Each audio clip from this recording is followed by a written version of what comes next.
When we arrived at the site, Monte Alban site, it was very early in the morning and it was quite a cold morning.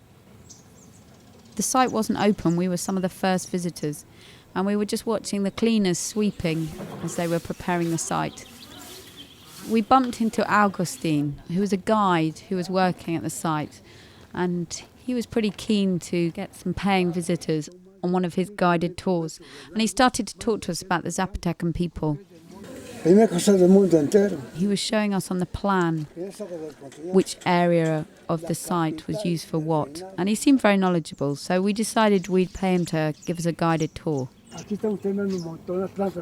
So we were walking up towards the main site, and there were lots of these really beautiful trees, and he was explaining that these were medicinal plants. Todo eso.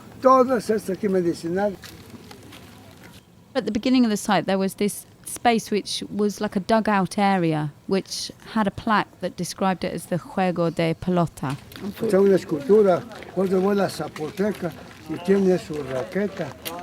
Well, it became apparent, as Augustin explained, that it was an area which was used for a ball game. We came to the area where there were these stone engravings, and the official history was that these were people who were born with disfigurements. One of them was a carving of somebody with a hair lip, for example. But Augustin disputed this and said that he thought that they were depicting people from all sorts of different cultures.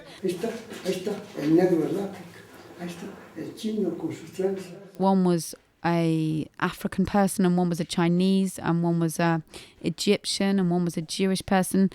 And he was saying that it was absolute rubbish, that people hadn't visited Mexico before the Spanish arrived. And he actually went on to explain that the food that you find in India, the chapati bread, and the way that the chapati is eaten is very similar to a tortilla or a quesadilla, and that was his proof as to how he knew that there'd been this movement across the continents, because there were such similarities between the food they ate.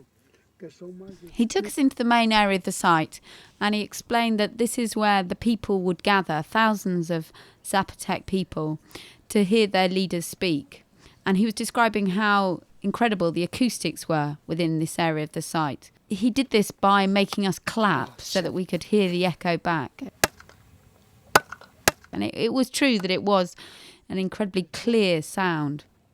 He also explained that there were 13 steps in each of the 4 sets of steps in this area, and that added up to 52 steps in all, and that 52 was a very significant number for the Zapotec people, and that this was linked to the fact that there were 52 weeks in the year, and that was symbolic. I think it was a luck thing. He was very angry about the idea that the Zapotec people had this reputation as being quite barbaric and using sacrificial practices, and he thought that was absolute rubbish. Occasionally he would pull out postcards and images of research he had done on the site, and he had a picture of what he said was open heart surgery that was being performed by the Zapotec people. Esto fue el único, el primero que vi esto fue un médico cubano. Sí dice, esto es trasplante de corazón.